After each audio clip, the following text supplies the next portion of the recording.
welcome back, everyone. It's been a minute, and I'm actually glad to be sitting in this chair talking to you about something that is very real in general, but also very, very real currently for me. Creative burnout. It turns out creative burnout's a real thing.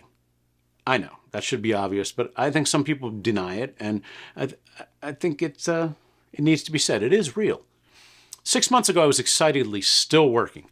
I had a show in a gallery, and I was going on trips making the photographs that I loved. Through all of this, though, things were starting to take a turn. I wasn't enjoying doing the work. I felt like I'd gotten to the point where no one cared what I was doing, and I started to not care either. I couldn't see the point of the work, and I actually started to tell myself that the work wasn't any good, and that I was just an imposter. None of this is true, at least I don't think so, but this is what the burnout brain tells itself. The burnout brain will tell you anything it can to make you stop doing whatever it is you're doing that it's become burned out with. It'll lie to you, it'll make you feel worthless, and it'll make the subconscious voice in your head. You know the one that jumps in whenever you're doing something right and tells you things, negative things, just to try to sabotage your conscious brain. We all have this voice, and many of us have had varying degrees of success beating it into submission. Or not. You see, this voice is the one that Stephen Pressfield talks about in The War of Art.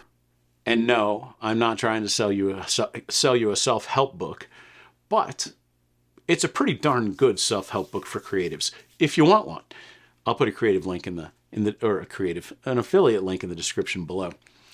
He speaks about this voice's overwhelming ability to try to gain control over you and to shut you down. It's a voice based in fear. Only the most sociopathic people seem to be able to avoid it, and they never seem to be very good at whatever it is they think they're good at. We refer to the delusion those people suffer as the Dunning-Kruger effect. But that, my friends, is a discussion for a completely different video, because we could really open a giant, humongous, government cheese-size can of worms on that one. So, creative burnout and that little voice. Well, for one, that little voice is only gaining control of you because you are so burned out. So what's the solution? As hard as it is to believe, the solution seems to be to stop what you're doing for a period of time. It sounds obvious, but it also sounds absurd. Most people like to push through on things. There's really no shame in walking away from something, however. In fact, some of the most famous artists in the world tend to work at a very high level for days, months, or sometimes even years. Then without warning, but usually after a particularly stressful period, they shut down for a period of time. Many times when they return with a vigor and a power they didn't possess before. Renewed by adversity, they have the drive to create at a very high level, as if they've renewed their love for what they do times 10. Of course, that's not always the case. Sometimes people lose interest entirely and only come back a vague representation of themselves before the crash. That is, of course, okay as well. You have to work with who you are and what you are. Building back up slowly from nothing is not the end of the world, and doing so may even be better for learning how to work at a lower burn rate so the burnout is avoided. Though I don't know anyone that is performing at a higher level that doesn't burn out at least once in a while. I think it's part of the creative process. Another artist and YouTuber, you guys might watch him, his name is Kyle McDougall. He's a film photographer. He's a very high-level film photographer that lives in Great Britain, who's from Canada originally. He's spoken at length about his struggles with burnout and how he has managed it repeatedly over the years.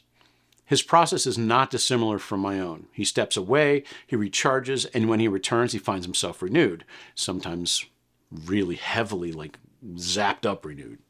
So, all of this said, I honestly am not new to burnout. I've experienced it a number of times in my life. I walked away from photography and art entirely after I stopped teaching at university for a number of years. I simply needed to regain who and what I was. That took time, of course, but then I had another 5-year run before it happened again. And again, I came back after a while and found a new drive and purpose. It's a cycle, it would seem, and one that is beneficial to being creative so long as you don't let it get you.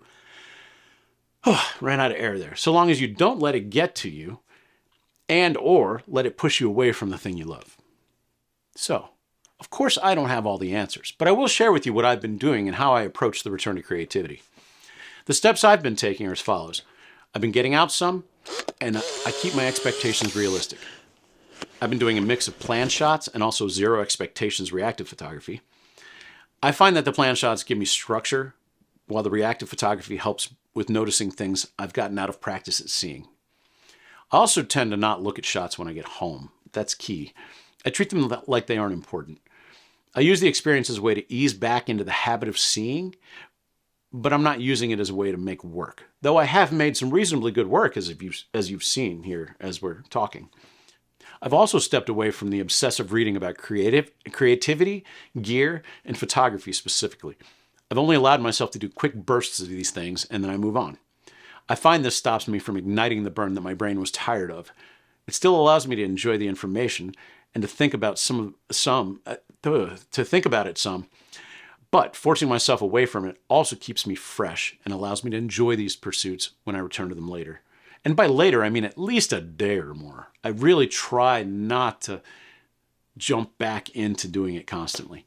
It's a little like rebuilding your ways and techniques to do things in a manner that allows for longevity over massive outlays of energy and thought all at once, which is what killed your creativity to begin with.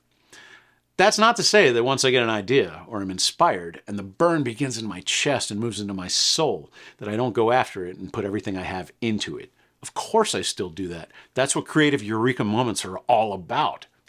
So, this has just been a couple of tips. And, I'm sorry it's just a short video today, but it's been a long time, and so I'm easing back into it. I thought it would be important to share it with you, though, and let you know what I'm experiencing and how I'm processing and dealing with it. I hope me being honest about this subject and filling you in is helpful, and the tips I've shared are beneficial to you. So,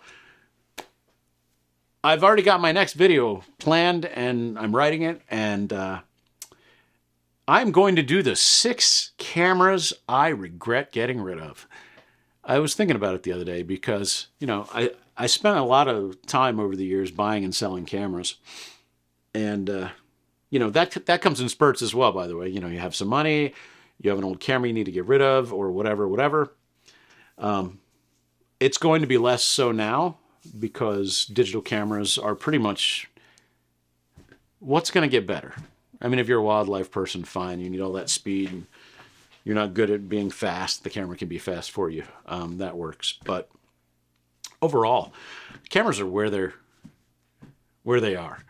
I don't know what the next step is for cameras and photography, but I think that's the reason we've seen a massive shift towards people going back to film and towards people just buying 5-10-year-old film or digital cameras and using them because they make almost as, or no, they literally make as good a photographs as anything made today.